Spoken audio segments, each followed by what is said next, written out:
but we open our hearts, we truly forgive all these people. Right. They cannot be in greed anymore. Greed will just vanish.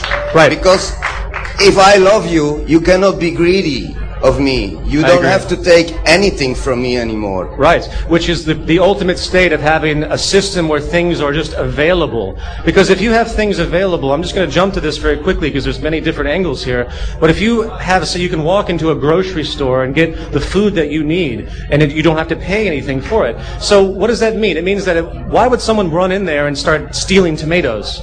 Because they would have no reason for it. They couldn't sell it. They would go bad eventually. You know, there's no reason, even if it was physical properties like televisions and things like that. Why would someone want to just take a bunch of televisions? They can't sell it. They have no reason to hoard it. And what that means is an openness of love for the community. It's an open trust. So the greed would vanish, because greed is essentially a culturally produced element, just like bigotry. No one's born with greed. You're born with a general sense of wanting things and learning, but greed in a materialistic sense, as far as all this shit's concerned, that's conditioned upon us. You know, greed for my clothes, greed for everything that's fought for in a greed sense is conditioned, and we have to condition out of that, and that's why I advocate this social system, because it would actually eliminate that. Well, it's not my system. I'm sorry, what did you say?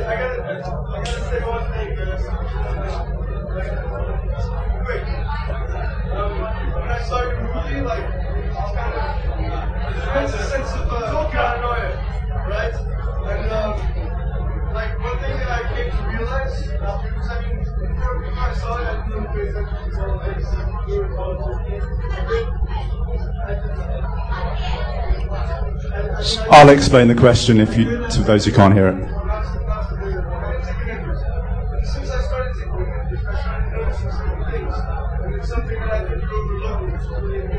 Okay. It's like, yeah, maybe there are people of whatever government or whatever, trying to manipulate the world. But it's like there's only two people, right? The government itself as an entity, it's not saying the government as an entity.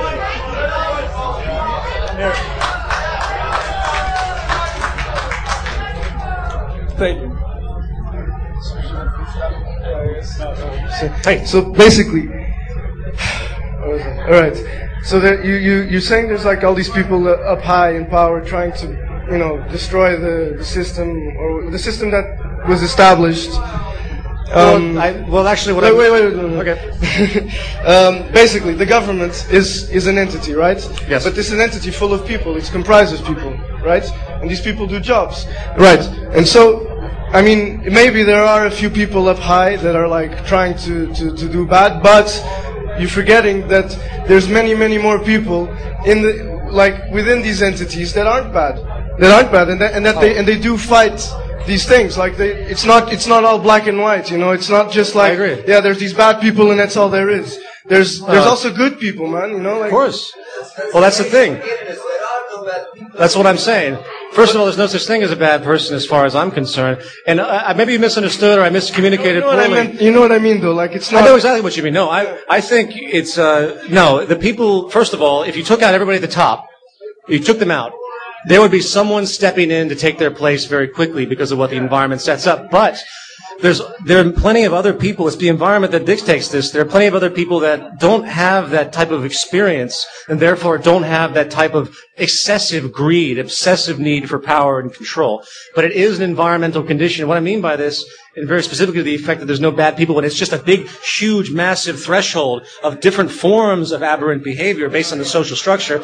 Everyone is corrupt, but everyone is good. It's both and all the same. See, every time I look at you, if say you're a serial killer, and I was like, oh, this guy's a serial killer, I wouldn't look at you and say, well, I want to kill this guy, or he should be put in jail. I'd say this guy is a victim of his culture. It's not him that's bad or anybody. It's the culture that culminated you. Therefore, to really go after what aberrant behavior is, crime and corruption and the corporate and the Illuminati and the New World Order, you have to go after the root causes of this, and that's what's going to change things. It's like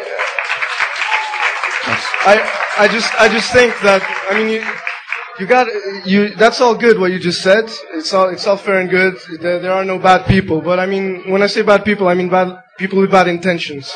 You know, like, well, I know. they're bad. Well, we all have bad intentions in this system.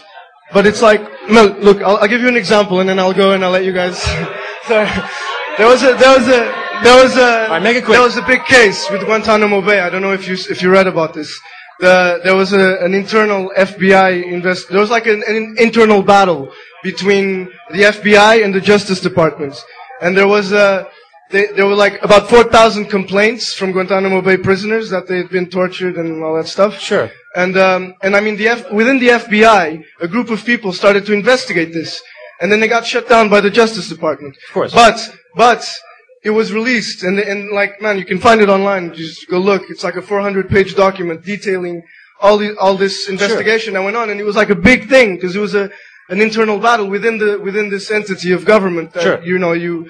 I'm not just blindly saying that the government is just black and white bad. All I'm saying is that there are obviously many people that are in the system that want to help. For example, John Perkins, who used to be an economic hitman, he changed.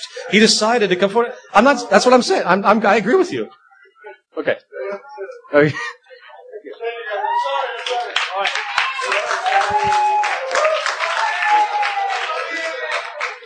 Hi there, Peter. Thank you, first of all, so much for creating this film and everything, which is brilliant.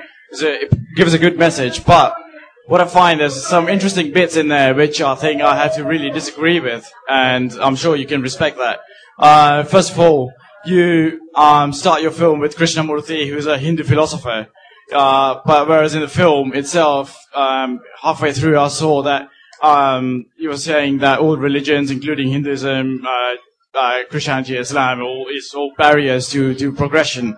Whereas all your quotes in there are from Hinduism, like consciousness, one love. Yeah, Vasudeva Kutumbakam, the world is one family.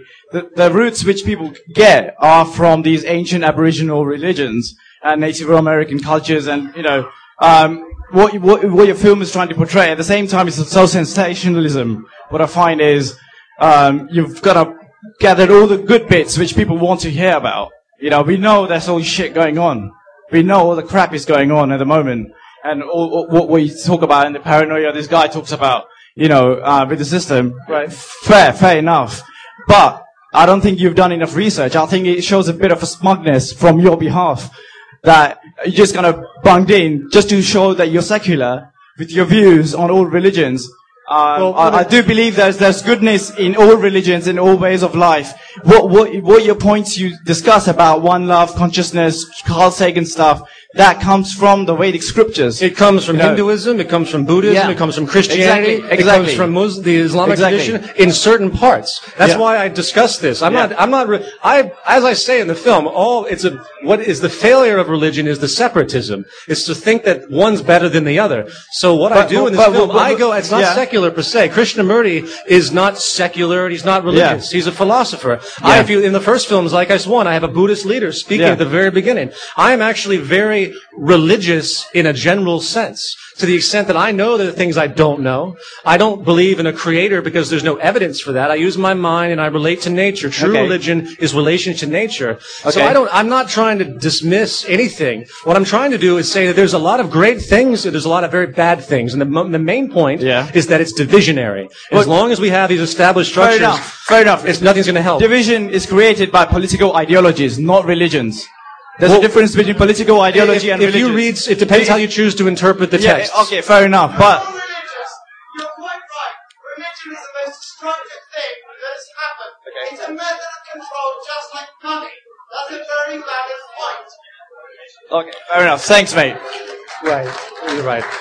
First of all, it's not. It's You don't have double standards yet. I'm not having double standards. It's an instrument. As I said repeatedly in the film. Money is faith. Hey, can we all wait our turn? That'd be great. Let me say one more thing on this. The issue of faith in most traditional religions. This is what I relate to with myth in the first film.